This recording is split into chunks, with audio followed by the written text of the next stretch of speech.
Let me qualify my statements on this. I'm an investor in JP Morgan as well. I have a lot of respect for him. He may be one of the most successful banking managers in the history of that sector. However, that was an uninformed statement.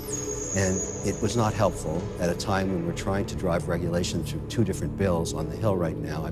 I, along with many other private investors, have been spending a lot of time in Washington on this. Essentially what Jamie said there, he was talking his book. I'm not a skeptic. Okay, I'm a major skeptic on crypto tokens, which you call currency, like Bitcoin. They are decentralized Ponzi schemes, and the notion that's good for anybody is unbelievable.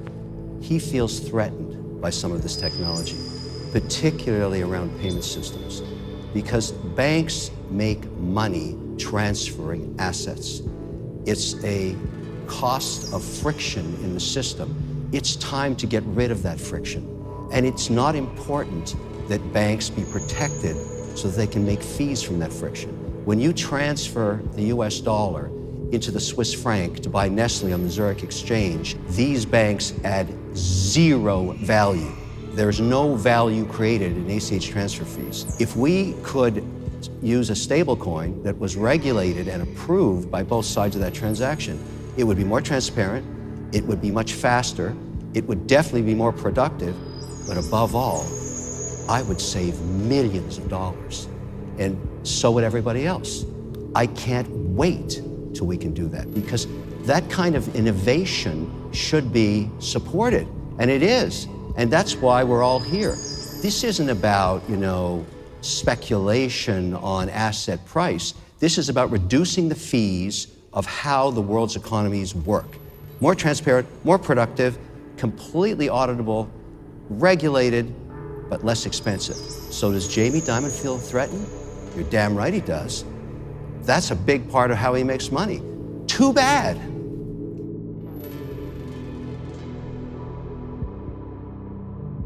The reason we're stuck in a very low momentum state in crypto and blockchain right now is the lack of regulation that keeps the institutional investor out of this space. For all the excitement about stable coins and Bitcoin and all the projects and Ethereum on down and Polygon and Miston and everything that's coming, the truth is that none of it is owned by institutions, zero.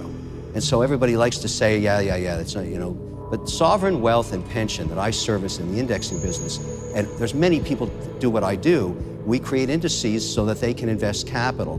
They are waiting for regulation before they index. And so if all that happened was sovereign wealth funds put 1% to 3% into maybe 6 different projects, it would definitely be some Bitcoin, there'd probably be some Ethereum there, maybe some Polygon, maybe a little Solana, whatever they want to do and what indexers would do for them based on market capitalization. That's $1 trillion worth of demand. There are countries that are advanced. There are places like Canada where they allow broker-dealers now attached to accounts, and Canadians can do that. They've got millions of accounts open now. The UAE, Switzerland, France. But the real money, the sovereign wealth capital, is never going to move against the SEC. Never going to happen. And the reason that occurs is that if you're a sovereign wealth fund or a country that's oil rich perhaps, you're generating $250 million every 12 hours. The only place on earth you can put that is in the S&P. The only way you can do that is being compliant with the SEC rules.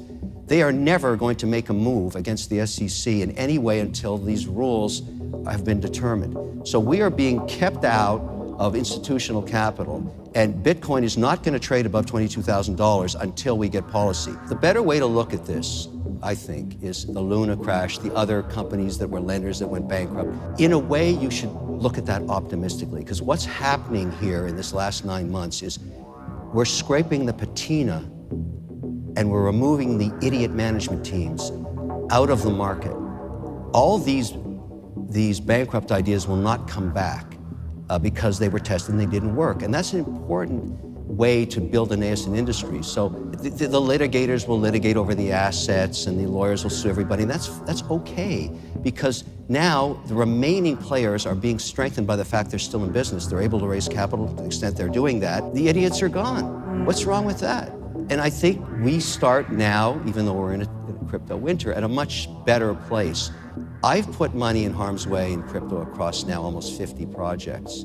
and continuing to do so every week, because I'm in the camp that says in the next 12 months, something's going to break on policy. If you ask a big, let's just take a big Middle Eastern bank, I don't have to name the names, but they've got 5 million accounts with over $2 million in each one. And they want to just have access to a stable coin, Bitcoin, and one chain. And they want to offer that to their clients. They are getting ready for that to happen. Now, if all of a sudden stable coins backed by US dollar were regulated entities, that would open up within 90 days. And so as an investor, I say to myself, do I position myself now or do I wait for the regulation? Because when in a nascent industry, and I happen to believe, and I've said this multiple times, this sector will be the 12th sector of the S&P in 10 years. It will be. Why not position myself now? I'm not going to get it right. It's volatile as hell. And some of the stuff I've invested in is going to zero, but not all of it. I've seen this movie before.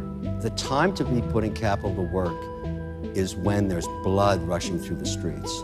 And that's happening in crypto right now. All of these bankruptcies, defaults, changes in management, it's a cleansing that's going on. You know, and the analogy would be back at the beginning of the internet when only pornography was streamed. That was it. We're at that stage now, and so my argument is to any investor, you can't pour that much intellectual capital into a space and not expect extraordinary outcomes, because those are the people that are going to redefine industries using this technology. I believe that, and I invest in them. That's why it's good to put money to work now. The investment thesis is you go where the intellectual capital is going.